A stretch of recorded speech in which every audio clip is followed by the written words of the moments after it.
చెప్పు. నమస్తే, నేను మీ Shiva. Welcome to political engine.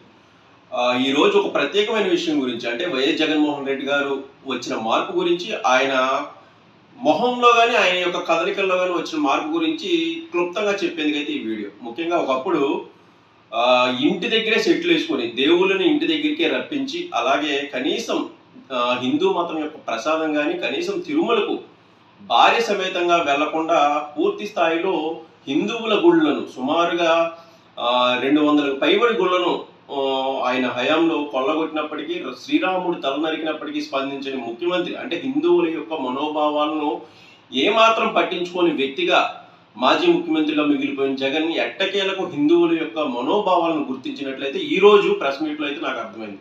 Tadepalli కేంద్రంగా ఈరోజు పెట్టిన ప్రెస్ మీట్లో జగన్ గారు నుదుటిన ఒక పెద్ద ఆంజనేయ స్వామి సింధూరాన్ని పెట్టుకొని ప్రెస్ మీట్ నిర్వహించడం అనేది చాలా సూపర్ను, అలాగే అక్కడికి వచ్చిన వాళ్ళు కూడా ఆశ్చర్యచకితులు చేసింది.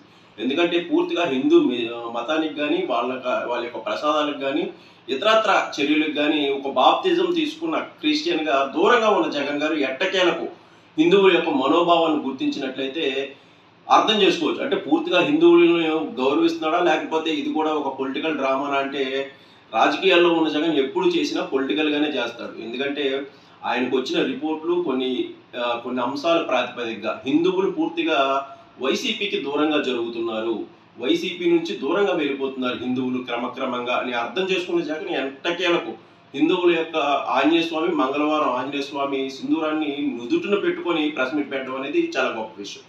సో హిందువులను మళ్ళీ రాజకీయంగా తనకు దగ్గర చేసుకోవడానికి కానీ, ఇప్పటికీ క్రిస్టియన్స్కు అనుసంధానంగా ఉన్న కులాలు కానీ ఎక్కువగా జగన్ నమ్ముతాయి. ఇప్పటికి కూడా ఆయన యొక్క 39% ఓటు బ్యాంకు వాళ్ళలోనే నిండుంది.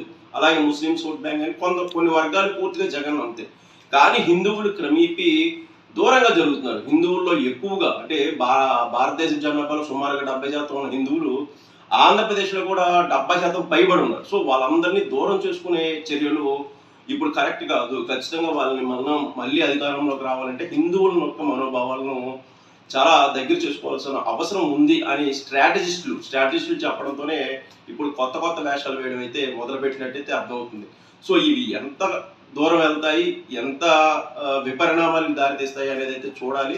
సో ఇంకో గొప్ప విషయం ఏంటంటే, క్రమక్రమంగా పవన్ కళ్యాణ్ గారు సనాతన ధర్మాన్ని పూర్తిగా తన భుజాలకు ఎత్తుకొని హిందువులకు ఒక బ్రాండ్ అంబాసిడర్గా, లేకపోతే ఒక ఐకాన్గా నిలబడుతూ ఏం జరిగినా సరే స్పందిస్తున్న తరుణంలో, హిందువులు ఆయనను తమ ఇంట్లోని వ్యక్తిగా అభిమానిస్తున్న తరుణంలో ఇది పూర్తిగా వైసీపీకి ఒక రకమైన ప్రతిబంధకంగా మారుతుంది. ఖచ్చితంగా హిందువులను దూరం చేసుకుంటే, మనకు కొన్ని వర్గాలు అయితే దగ్గరగా ఉన్నాయి, కానీ హిందువులను దూరం చేసుకుంటే ఖచ్చితంగా మనకి రాజ్యాధికారం మళ్ళీ వచ్చే అవకాశం లేదు అని తెలుసుకున్నట్లయితే ఇప్పుడు అర్థమవుతుంది. సో ఇప్పుడు సింధూరం దిద్దుకోగానే ఇప్పుడు ఆయన హిందువు అయిపోడు, లేకపోతే హిందువుల యొక్క మనోభావాలు గౌరవించాడు అని మనం చెప్పుకోకూడదు. ఎందుకంటే గతంలో ఆయన పాలనలో హిందువుల యొక్క మనోభావాలు కానీ ఎంత గాయపడ్డాయి, లేకపోతే హిందువుల యొక్క పూర్తిగా అన్ని ఆలయాలు ధ్వంసం చేసినా సరే కనీసం ఒక విచారణ కమిటీ కూడా వేయలేకపోయాడు. సో ఇప్పుడు రాజకీయంగా మళ్ళీ ఇప్పుడు అధికారం కోల్పోయాడు కాబట్టి